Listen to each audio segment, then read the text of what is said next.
citoyennes et de citoyens. Car ici, vous défendez la République, une République authentique, une République vivante, vibrante, une République démocratique, une République sociale. Non, l'état de droit, ce n'est pas le droit absolu de l'État. C'est le contraire.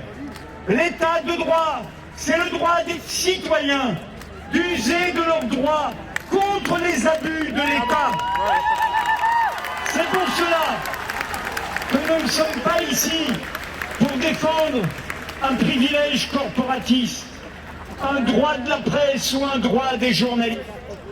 Nous sommes ici pour défendre nos droits fondamentaux, les droits de tous, avant les institutions, avant les gouvernements, avant le droit de vote, et pour le conquérir même, ce droit de vote, et tous les autres droits, les droits sociaux, les droits des femmes, les luttes antiracistes, les droits contre les discriminations, eh bien il nous faut des droits fondamentaux. Le droit de s'assembler, le droit de manifester sans être menacé, le droit de s'exprimer, et s'exprimer, c'est le droit de dire des choses que d'autres n'ont pas envie d'entendre. C'est le droit de déranger, de bousculer, de provoquer, de critiquer. Et enfin, le droit de s'informer, le droit de savoir tout ce qui est fait en notre nom, au nom du peuple souverain. C'est un droit fondamental. Si nous ne pouvons pas l'exercer, nous deviendrons un peuple aveugle. Si nous ne savons pas ce qui est fait en notre nom par ceux qui momentanément gouvernent, eh bien nous voterons ensuite à l'aveugle. Nous voterons pour nos pires ennemis, pour notre pire malheur.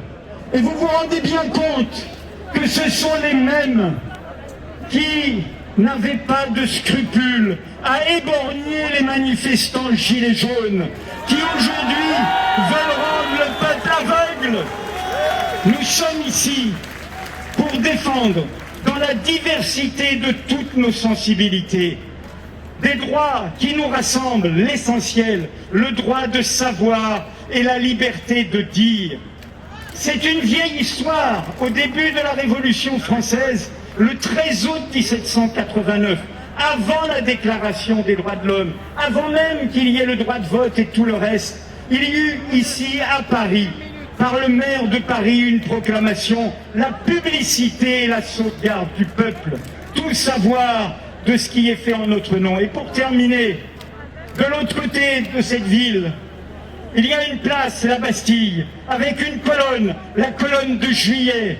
Elle ne parle pas de 1789, elle parle des Trois Glorieuses de 1830.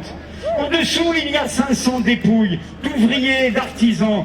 Et pourquoi sont-ils morts? Pour la liberté de la presse.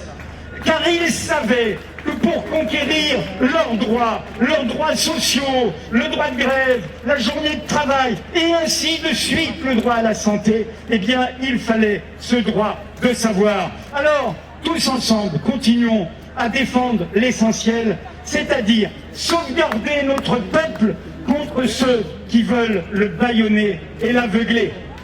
Merci.